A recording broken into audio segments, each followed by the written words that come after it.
Kidlat News Updates.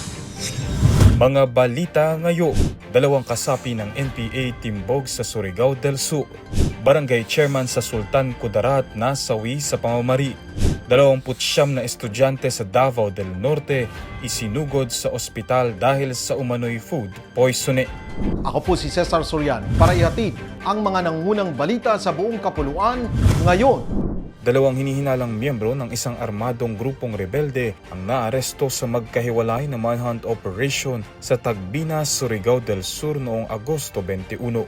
Kinilala ng Criminal Investigation and Detection Group o CIDG ang mga suspect na may nakabinbing warrant para sa iba't ibang kaso kabilang ang direct assault with attempted homicide, frustrated murder, paglabag sa Anti-Terrorism Act of 2020 at crimes against international humanitarian law.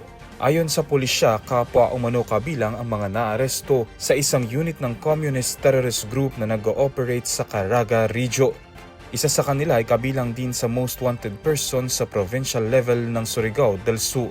Dinala na sa kustodiya ng mga otoridad ang dalawang suspect para sa kaukulang proseso.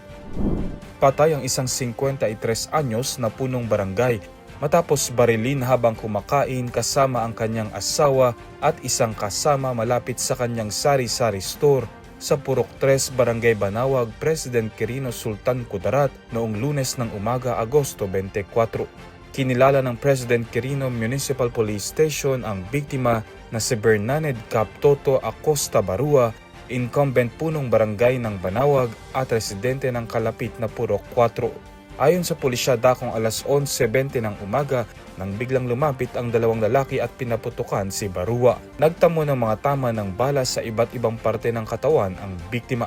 Isinugod pa siya sa ospital ngunit binawian din ng buha. Tumakas sa mga suspect patungo sa Barangay Malingo.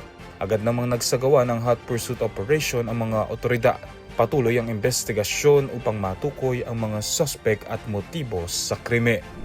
Aabot sa 29 na estudyante ng Tulalian National High School sa Santo Tomas, Davao del Norte ang nakaranas ng pananakit ng tiyan, pagduduwal, pagsusuka at pagkahilo na hinihinalang dulot ng food poisoning noong Agosto 24. Agad ang nirespondehan at dinala ng Municipal Health Office ang mga apektadong estudyante sa Municipal Health Center para sa pagsusuri at agarang atensyong medikal.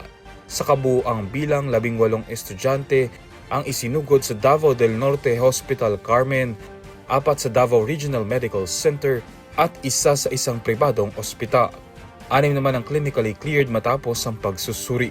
Tiniyak naman ng lokal na pamahalaan ng Santo Tomas na sasagutin ito ang lahat ng gastusin sa ospital. Ni-inspeksyon na rin ng mga health teams ang school canteen at nagsasagawa ng pagsusuri sa mga food sample upang matukoy ang posibleng pinagmulan ng insidente. Sa paunang ulat, sinasabing nakainom ang mga biktima ng juice na may chemical substance na naging sanhi ng pagkakasakit. Para sa Kidlat News Channel, ako si Renzelino, nag-uulat. Ako po si Cesar Sorian, kasama nyo sa bawat pagputo ng balita.